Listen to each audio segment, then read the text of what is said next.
Bonjour! Aujourd'hui, on est au début du printemps. En fait, on est au Québec, on est au début mai, là. On a des fougères à l'autruche. C'est les têtes de violon. Ils en vendent à l'épicerie des fois. Donc, je vais vous montrer un peu comment les identifier. Ici, ils sont vieilles quand même. La semaine dernière, il aurait pu être un petit peu plus petite. Je vais vous montrer qu'est-ce qui est finalement sécuritaire. Il y a plusieurs sortes de fougères, donc il faut vraiment les identifier comme il faut parce qu'ils peuvent se ressembler puis c'est pas du tout comestible. Il y en a certaines qui ne le sont pas. Donc la fougère à l'autruche, ici, on a plusieurs grandeurs en fait, là, vous voyez.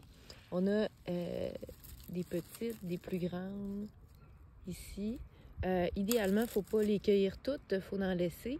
Là, ici, moi, celles-là, ils sont un petit peu trop ouvertes. On voit les petites feuilles, là. Donc, moi, je ne les prendrais pas. Si on regarde ici, on a celle-ci, là, qui me semble assez belle. Vous voyez la fougère à l'autruche, là, il y a comme des petites écailles. C'est comme des plures d'oignons, mais séchées. Je vais vous montrer la caractéristique aussi principale qui fait qu'on peut les identifier facilement. C'est que quand on les coupe, vous allez voir, c'est fait comme un céleri, tu sais, en U, ici comme ça. Il y a vraiment, là, c'est concave dans le pied, là, comme ça, comme un céleri.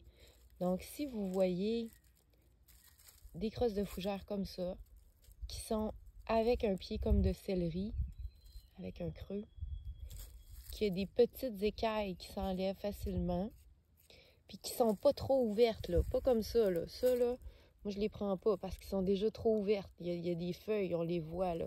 Donc, vous pouvez les cueillir. Plus ils sont fermés, mieux c'est. Mais il y a quand même une certaine grandeur, là, parce que des fois, ils sont tout petites, tout petites. Mais ça, moi, c'est je les cueille quand ils sont comme ça. Donc, pour la cuisson, il va falloir que vous fassiez 2 fois bouillir. Donc, dans le fond, vous allez faire 3 minutes. Vous changez l'eau parce que vous allez voir, l'eau va devenir toute noire. Vous changez l'eau, vous refaites encore cuire 3 minutes. Puis ça, c'est le minimum, là, parce que moi, je les aime un peu croquantes. Puis après les 2 fois bouillies, vous allez pouvoir les faire revenir dans le beurre. Puis ça goûte un peu les asperges. C'est très, très bon, mais il faut faire attention pour les cuire comme il faut, puis bien les cueillir, bien les identifier. Donc, je vous souhaite une belle cueillette.